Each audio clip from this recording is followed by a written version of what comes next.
Warning, this video contains detailed discussions of violent crimes, including murder, assault, and other disturbing acts. It may include graphic descriptions, sensitive subject matter, and themes of trauma, loss, and victimization that could be distressing or triggering for some viewers. Topics such as abuse, mental health issues, or sexual violence may also be referenced. Viewer discretion is strongly advised. The following is a reading of the only full-length interview with Rhonda Williams, one of the two remaining survivors of Dean Corll, otherwise known as Houston's Candyman, given to the Houston Press on October 15th, 2014, decades after her escape. This is Rhonda's story. The Girl on the Torture Board. Rhonda Williams opens up about being attacked by Dean Corll, by Craig Malisow, October 15th, 2014. She wakes up to a sharp pain in her side, someone kicking her, telling her to wake up, bitch. For a moment, she thinks it's her dad. Then she opens her eyes and sees it's Dean Corll, the electrician who's renting this house in Pasadena. She looks over and sees her friend, Wayne Henley, handcuffed, his feet bound, his mouth duct taped. She looks to the other side, and there's the boy Tim she hadn't met until the night before, when she escaped from her father's home in the Heights. He's tied up and taped too. Dean's still berating her when she looks down at her own body and realizes she's also been tied. Dean never liked her, never liked any girls, but this is unexpected. Dean had disappeared before she passed out, retreated to his bedroom, saying something about having to work in the morning. The three plopped down on the living room carpet and got to feeling good. Wayne and Tim were huffing acrylic paint from a bag. All three shared shots of Wayne's dad's moonshine. She had taken a puff of a joint that one of them passed her way, and then it was lights out. Dean walks over to Wayne, slips his arms under the teenager's shoulders, and carries him to the kitchen. Dean must have taken the tape off of Wayne's mouth, because now she hears two voices. Rhonda Williams is 15 years old. Tim Curley is 19 years old. It's early in the morning on August 8th, 1973. They don't know it yet, but their lives have just changed. There will be life before this day and life after. Wayne will confess to killing or helping Dean kill a handful of 29 boys whose bodies were buried in Houston and the surrounding areas and suburbs. He will also implicate another teenager, David Brooks. The trio will become infamous, and the crimes dubbed the Houston Mass Murders, making worldwide headlines. Rhonda and Tim are the forgotten victims, expected to carry on with their lives. They will survive, but they won't escape completely. As for Rhonda, her father won't want her back after this. A juvenile court judge would change Rhonda's last name, send her to a new school, and tell her to never speak of this night again, to act as if it never happened. It will work in a way, but years later, when the thoughts come back in bits and pieces, she'll have trouble making sense of her life. She waits 40 years to speak publicly about her ordeal, compressing the story of her troubled childhood and the events of one night into a 4-minute segment for a local ABC affiliate. But now, for the first time, she's telling her whole story to the Houston Press. But back in that room, with Wayne and Dean and Tim, there are more pressing matters, like shock and confusion. It's a little too much for her. She closes her eyes. It's lights out again. Rhonda doesn't have a mom, but she has a black and white photograph of her mom's last day alive. Catherine Fern Williams was affectionately called Little Fern. The 37-year-old was kneeling in the yard outside her mother's home in Brownwood with 18-month-old Rhonda propped up on her leg. Rhonda's 3-year-old sister Lynn is to her right, and to the right of Lynn is Judy, 5. The girls were wearing dresses. Behind them was Rhonda's brother, 15, with thick glasses and a brain that will never develop beyond that of a 10-year-old's. And Rhonda's grandmother. The photograph was taken in 1958, and everyone is now dead, except for Rhonda and Lynn. They had stopped there on the way back from Longhorn Cavern State Park. About 5 hours after the photo was snapped, back in Houston, Rhonda's dad went to get groceries, and Catherine stepped outside to tend to the laundry line.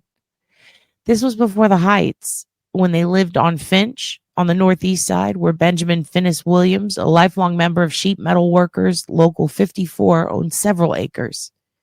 He had a barn with a few cows, named after sides of beef. There was Sirloin the cow and T-Bone the cow. When Ben returned, Catherine was dead on the back steps. The coroner would say thoracic aortic aneurysm, but Judy and Lynn would tell their little sister for years that their mom's true cause of death was Rhonda. Rhonda had no way of knowing if it was true.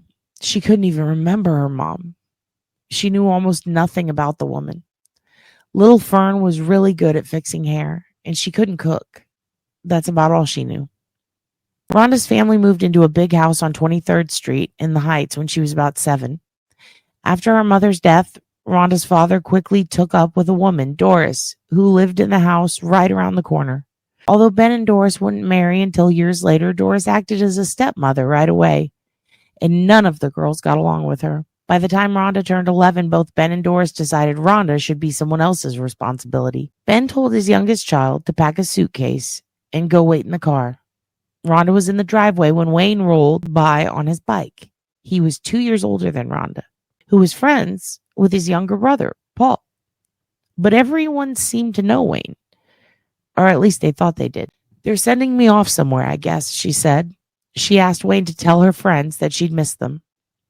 Rhonda wouldn't have been in this situation had she succeeded in ending her life a year earlier. Rhonda's bedroom wasn't always a bedroom. Back then, it was a gas jet stove. She can't recall where she got the idea, but she strapped a styrofoam cup to her face with a rubber band and ran a hose from the cup to the stove. She had waited until she was alone in the house to do it, but her plan was foiled when she heard her dad pull into the driveway. She never tried it again.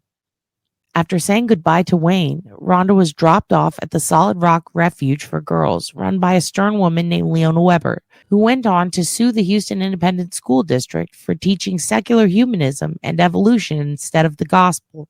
At Solid Rock, the girls were padlocked in their rooms at night to prevent escape, but they got a weekly allowance, which Rhonda saved up and took to Sears to buy identical padlocks, which she switched out. One night when Weber was asleep, Rhonda and 4 other girls made a break for it. They snuck down into the kitchen with their suitcases, cut the screen window, and set out to hitchhike to California. Incredibly, they made it as far as Brenham, where they holed up for the night in the abandoned house. But some good Samaritan spotted them and spoiled the fun. The police showed up and hauled them to the station, where they sifted through the suitcases and laughed over the girls' tampon stash. They called Weber, who dragged them back to Solid Rock. She'd had enough of Rhonda. The girl had to go. So Rhonda went to her grandmother's in Brownwood, then to an aunt in Abilene. "My daddy didn't want me," Rhonda said today. "It wasn't that I was bad. I wasn't wanted." Before Wayne Henley, there was Frank Aguirre. Rhonda was just 13 years old, and she would never again experience this kind of love. Frank was 18, liked by everyone, and responsible. He worked at a fried chicken joint for a while, and then alongside Rhonda at Long John Silver's. He and Rhonda were engaged, or at least as engaged as an 18-year-old Frank and 13-year-old Rhonda could be. Ben Williams didn't like most boys who came around the house, but most boys didn't come equipped with a big bucket of fried chicken, which Frank liked to bring when he visited after his shifts. Frank was a sweet boy whose kindness did not go unnoticed in this neighborhood. When he spotted a little girl bawling outside of Long John Silver's because she lost the dime her mother gave her to fetch hush puppies, he hooked her up with enough hush puppies to feed an army. The girl never forgot that. One night in March 1972, Frank called Rhonda's new house to say he was heading over after a shift. He never showed up. Rhonda walked to Long John Silver's and waited. Then she walked over to Frank's house and waited. His car was gone. The sun came up. She waited. Her friends did what they could do to help her move on, saying Frank moved on and got a new girlfriend. Wayne told Rhonda the mafia got Frank. He was never coming back, so she should just move on. The fact is, no one but Wayne Dean and David Brooks knew what happened to Frank. Others gave it a little thought. Boys from the Heights had been disappearing for a few years now. In reality, Wayne brought Frank, who was his friend, to Dean and David Brooks that night. After his remains were found buried in High Island 17 months later, Harris County Medical Examiner Joseph Jamachik testified during Wayne's trial that Frank died of air hunger. Cloth was stuffed into his mouth and held in place with tape. A noose was tied around his neck. He might have died in 3 to 4 minutes, Jamachek said. He could have been conscious 1 or 2 minutes, depending on how long he could hold his breath.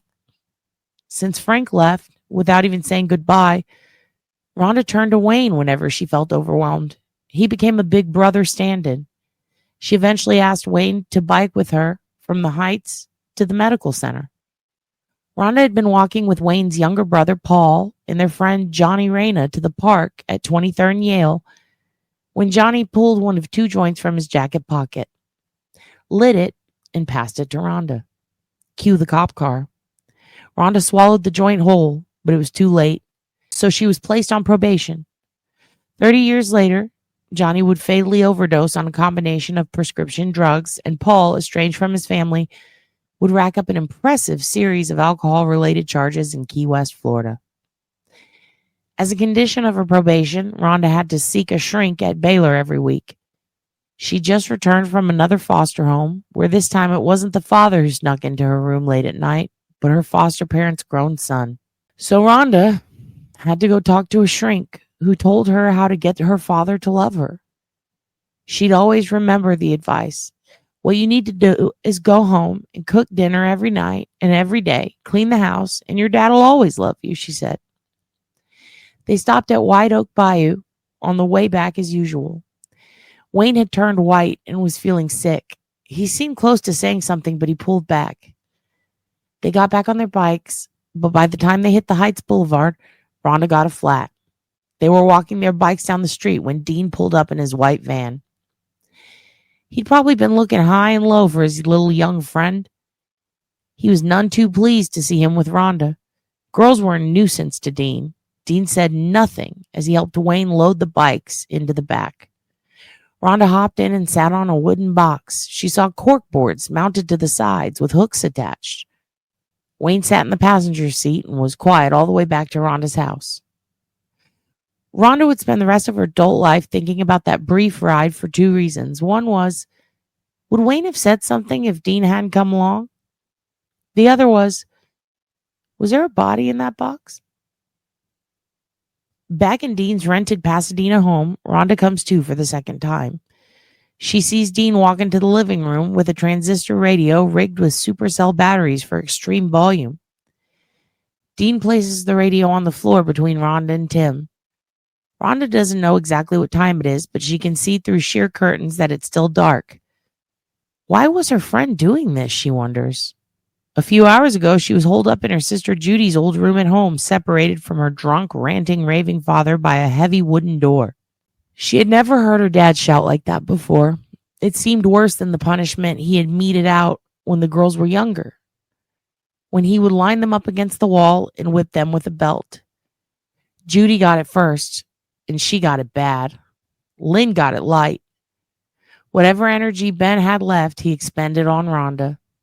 After a few more minutes, Ben gave up and stormed out of the house and around the corner to Doris's home. Rhonda weighed her options. Her foot was sprained and hurting from a minor accident a few days before. Her foot in a splint and aching. Rhonda couldn't get very far, and although her best friend Sheila Hines lived right across the street, that would be the first place Ben would look. Sheila's mother, Margaret, always did what she could to shield Rhonda from Ben. Margaret felt sorry for the girl.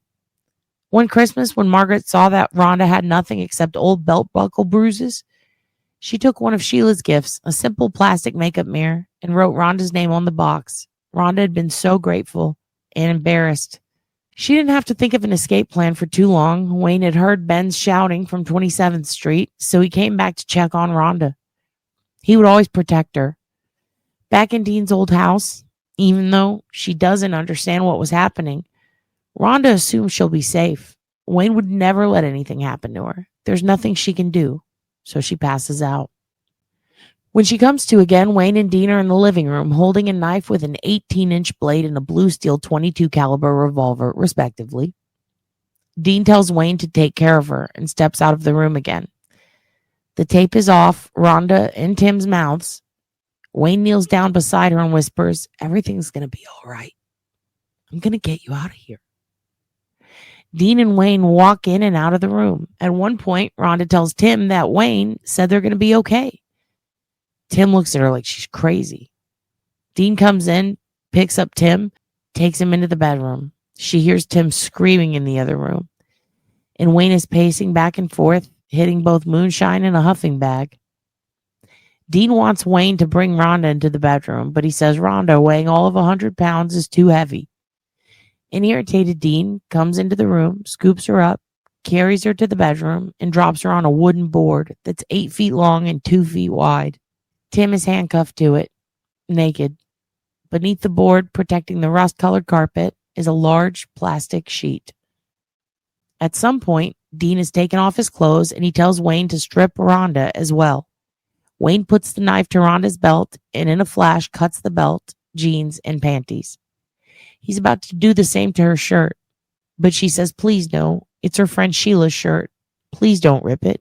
Tim is screaming for God. Dean tells Tim to fuck Rhonda. He says he can't. Dean says he'll give him 5 minutes. Dean and Wayne take turns walking in and out of the room. When Dean is gone, Wayne looks in awe at Rhonda, who, unlike Tim, is not screaming. This is partly because Rhonda has left her body. She's detached from herself in the situation. It's how she learned to cope with all of the foster fathers who would force themselves upon her. So she's not quite frightened. She's just confused. So that's why Wayne will recall 41 years later, Rhonda asks, is this for real? When he kneels beside her again.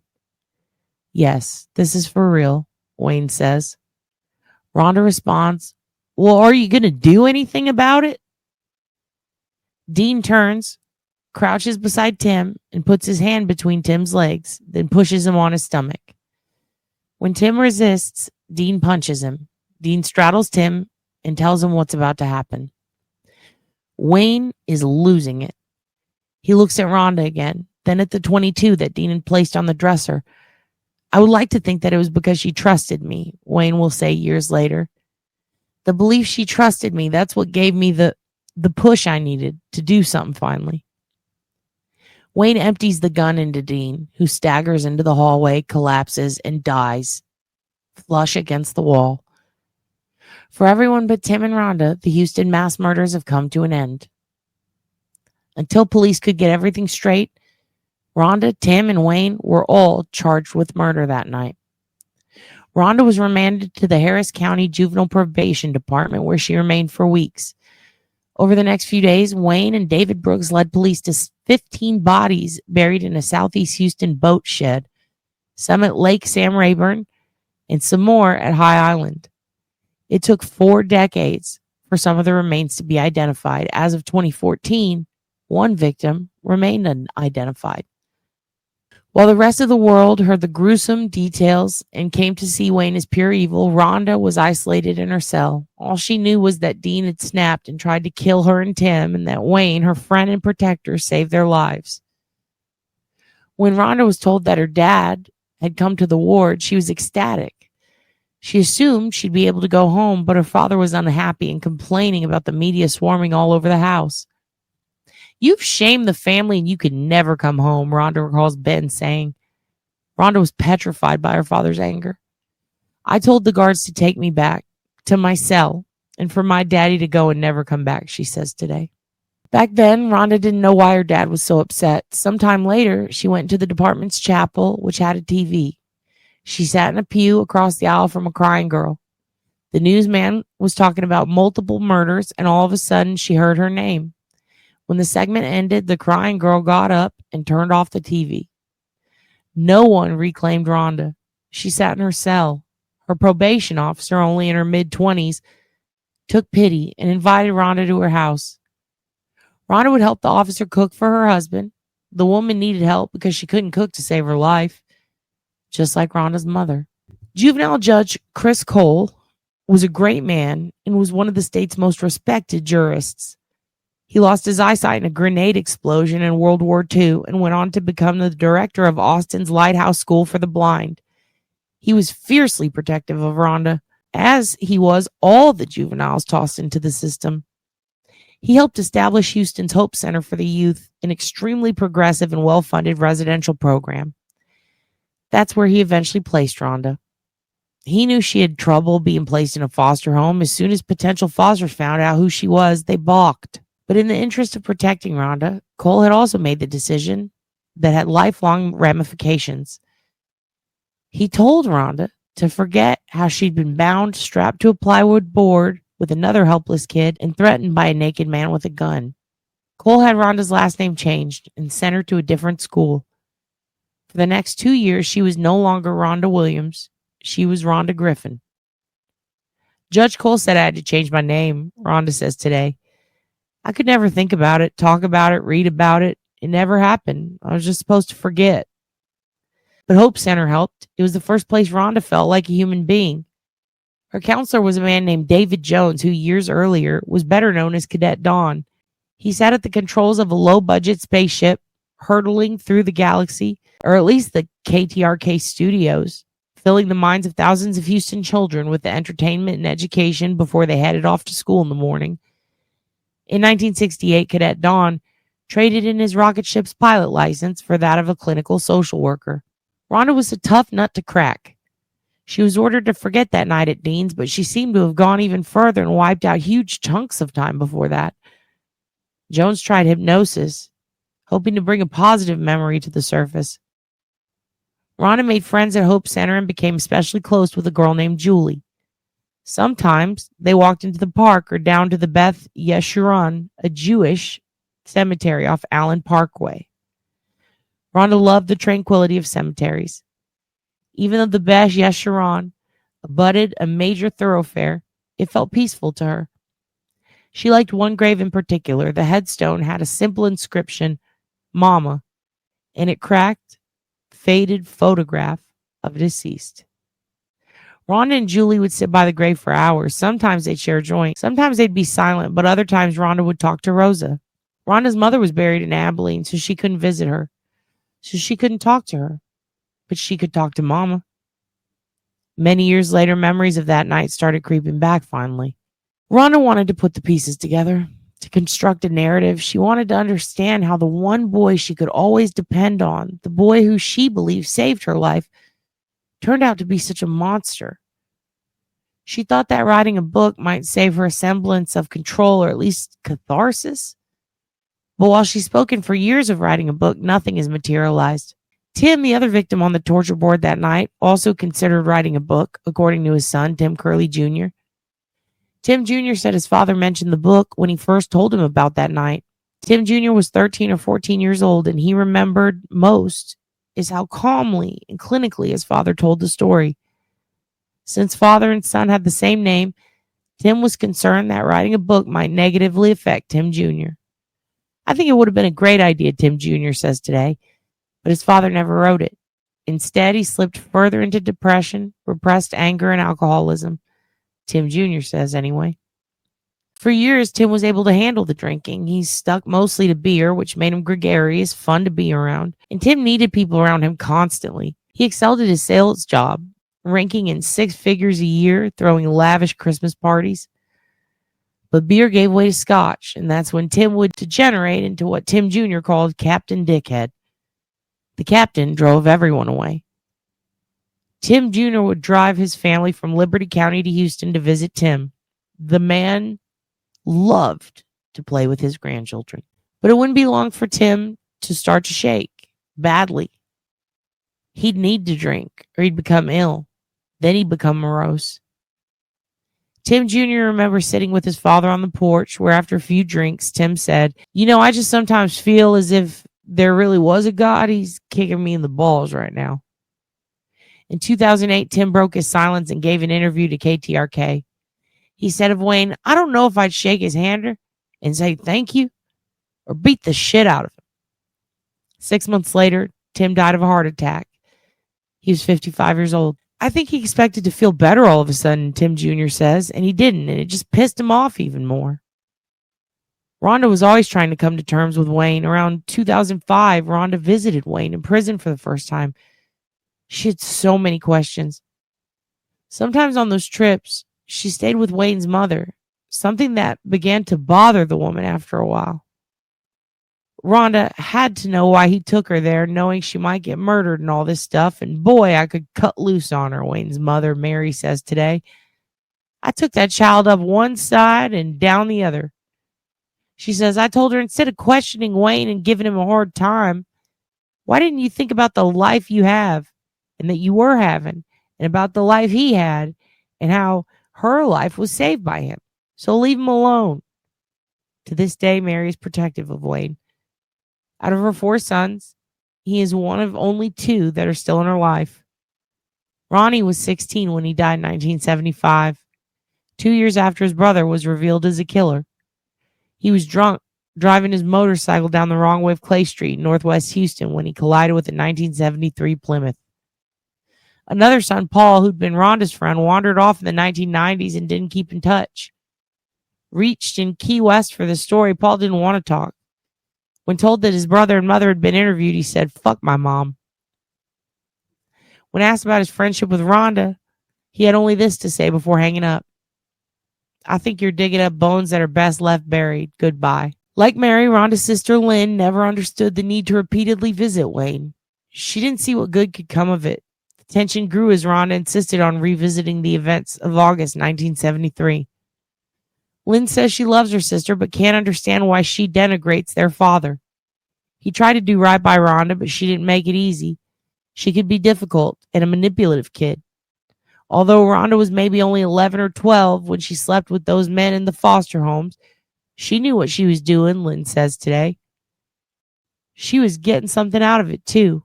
One man gave her a stereo, says Lynn. Lynn was especially hurt when, on the 40th anniversary of the night at Dean's, Rhonda followed in Tim's footsteps and gave an interview to KTRK's Ted Oberg. Lynn and others vented on KTRK's Facebook page. Lynn called Rhonda promiscuous. Frank's sister, Deborah, accused her of milking a tragedy. Deborah declined to comment for this story, saying she wasn't interested because Rhonda, quote, is a liar and a thief. Nobody wants to talk about her. Write a story about that. Others said that if Rhonda ever wrote a book, she'd be profiting off the boys' deaths. Tim Jr. has a different take on that.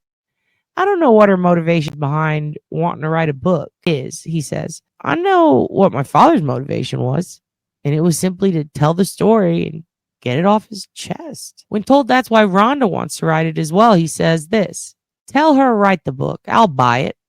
I want an autograph copy even." The comments that followed Rhonda's TV appearance were vicious. None of the commenters contacted for this story wanted to talk on the record, nor would they provide evidence of their assertions that Rhonda ever advocated for Wayne's parole or that she had prior knowledge of the murders. But their words devastated Rhonda. For some reason, perhaps because she's the only female character in the entire story, she was never afforded victim status. Rhonda did have a few other people in her corner, though. Former Heights resident Melanie Mitchum Turner was the girl Frank gave the bounty of hush puppies to before he fell victim to Wayne, David, and Dean. She was 10 years old when the murders came to light and says they had a profound impact on her. She knew some of the victims and had a huge crush on one, 16-year-old Johnny DeLome, who after being raped and tortured was shot by Wayne in the face. When that failed to kill him, Wayne strangled him. Melanie said she was appalled by flack Rhonda got after a TV interview. "I can't imagine living my life for 40 years and to test to the world that I'm a Christian and continue to hate. To blatantly hate a person for no reason," she says. Rhonda lost. She lost her fiancé. She lost her family. She lost her freedom. She lost her identity for a little while. Is she supposed to lose her credibility as a human being for the rest of her life because she almost got murdered? The person who nearly got Rhonda killed also says she's a victim. Her boyfriend was killed, Wayne says today. Dean tried to kill her. Her friend, referring to himself, whom she trusted implicitly, we know turned out to be a monster. So who's the victim? And Wayne was a monster, all right. According to Rhonda, Wayne told her many years later that he briefly considered shooting her in the back of the head that night. Wayne could have saved his own skin and kept his freedom, as well as the secret of the Houston mass murders. But he didn't. Instead, after shooting Dean, he helped Rhonda and Tim off the board and called police to report a shooting. The three walked by Dean's body and a blood-smeared wall, out the front door and onto the sidewalk. Wayne laid the .22 caliber pistol on the ground in front of him and started to cry. Rhonda was still detached, still unable to comprehend what was happening. She thought the blood on the wall was all ketchup. This must all be some kind of cruel joke, she said. When the officers arrived and drove all three to the police department, Rhonda couldn't understand what Wayne was rambling on about. He was talking to the cop. He said there was a warehouse full of bodies. Rhonda didn't understand. She still can't. Rhonda still likes to go to cemeteries, though. They're tranquil. For some reason, it's better to be alone with her thoughts than there at home. She's remarkably calm among the graves. Sometimes she feels like she can hear spirits. There are times when she feels that her father is with her and it's comforting her. The spirits aren't always so comforting. A few years back, Rhonda went to the storage units on Silver Bell in southwest Houston, where Dean, Wayne, and David buried 17 bodies. Standing outside stall 11, she felt a tug on her pant leg and heard a boy's voice. "Tell my mom I'm coming home," she heard the voice say. Rhonda wasn't sure how or if to respond. "Your mom will be waiting for you when you get there," she said. On September 16th, 2019, Rhonda Williams, 61 years of age, passed away unexpectedly in her sleep of natural causes in the Northwest Houston area.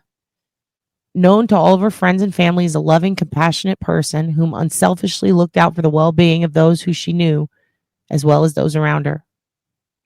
Rhonda Williams was publicly known worldwide as the girl on the torture board who survived. As devastating and tragic as her past history had been, she continued on as an inspiration for many who knew her and knew of her. Rhonda was a social worker for abused and neglected children. She was known to rescue starving, hurt animals, as well as a free-loving caregiver to the elders in her community. She was a free spirit who was survived by a loving son, one granddaughter, and her loyal companion, Brandy. She leaves behind her nieces, nephews, as well as many close, loving friends. Thank you for listening to this episode of Rhonda's Story. If you'd like to donate to Tim Miller and the Texas EquiSearch Fund, please do so by scanning the QR code. Thank you very much. Have a great day and be safe.